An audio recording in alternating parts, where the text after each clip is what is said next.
Hi, my name's Noel. I'm a psychotherapist. Short blog here on mental illness and despair and suicide. Not a very cheery topic. I'm doing this I've just got home from the gym. Literally, I'm sitting in my back garden, so you might hear wind. It's a lovely sunny day here in London.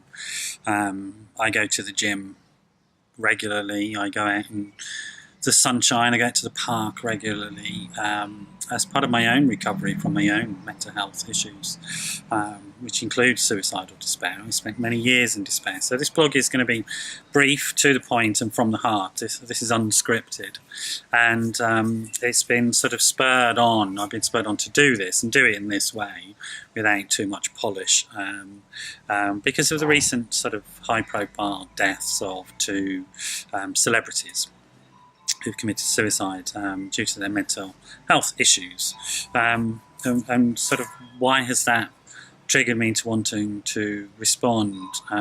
I guess because the two people in question had no lack of access to resources, so we can't argue that there's anything going on here other than societal attitudes that they have internalised, negative stigmatic attitudes towards people with mental health problems. So I wanted to write this one as somebody who has an ongoing long-term struggle with being mentally healthy and my own well-being and the decisions I've had to make over the years.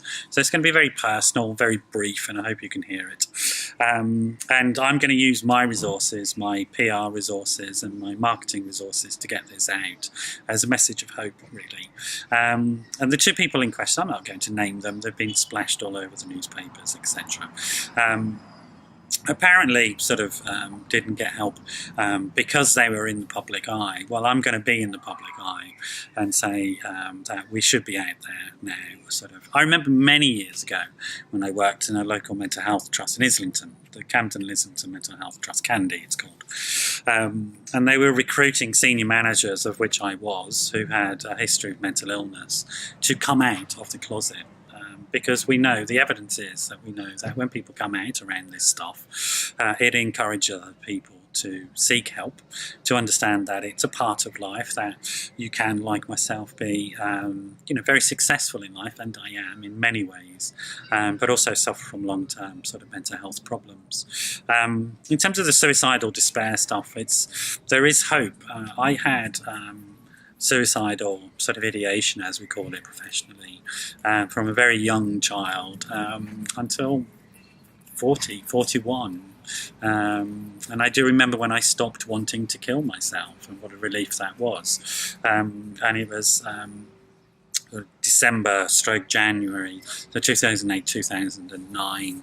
And what happened for me finally was that I gave up using alcohol and drugs. And again, I've been in recovery from that stuff for 10 years, but I spent 3 decades chaotically using. I had mental health problems anyway because I had very, very challenging childhood, lots of violence, etc. I'm not going to go into it. I love my family very much. Everybody, when we were growing up, we were just doing the best that we could with the limited resources we had. But I was left very scarred by all of that stuff, and I had a lot of trauma, a lot of self-hatred, etc., and a lot of desire to destroy myself because I didn't feel very good about myself. I'm lucky I got help. And I am lucky that I got help because a lot of people don't. They suffer around this stuff. So I started to get help in my late 20s. I'm now 51. I haven't stopped getting help at any point since then. And that's the first most important point that I'm going to make. Help-seeking behaviour is what will save people's lives.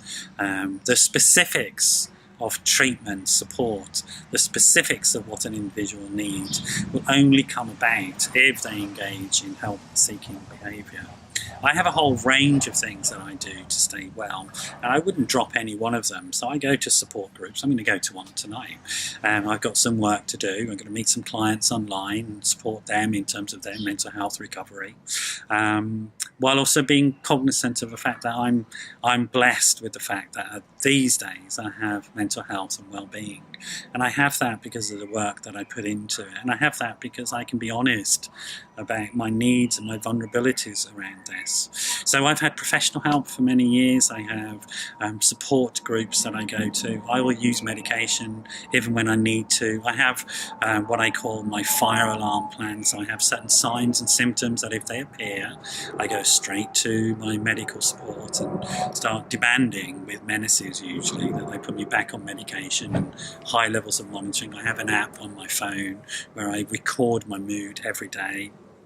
I have people around me who are in recovery from all sorts of things themselves, and I can use them as a sort of weather vane as to whether I'm well or unwell, people that I trust very much. So I've completely restructured my life so that it takes care of my health and well-being, and that's really what's needed for those of us that have long-term mental illness issues. Mental health is possible for anybody. I've seen miraculous things happen. I've seen people come from very, very dark places, not just myself, but lots of people come from very, very dark places. And the core of it is reaching out and asking for help, having the hope, the faith, the trust that it will pass, that it will change. And I'm here to tell you that it will. It absolutely will change. Reach out and get the help that you do deserve. Thanks for being with me. Sorry this is very personal, but I'm quite angry, genuinely quite angry about this, that people who have massive resources, huge resources, plenty of money, plenty of access to all sorts of things, didn't get the help because of the attitude towards mental illness in our culture. It's wrong. It's just wrong that somebody dies from that. It's not acceptable to me. It's just not acceptable. We have to change this. We really do. Thanks for joining me. If you do have issues yourself, please do get in touch. All the information to contact my company will be on underneath this video, whether you're watching this on YouTube or on my website. Take care of yourselves. Bye-bye.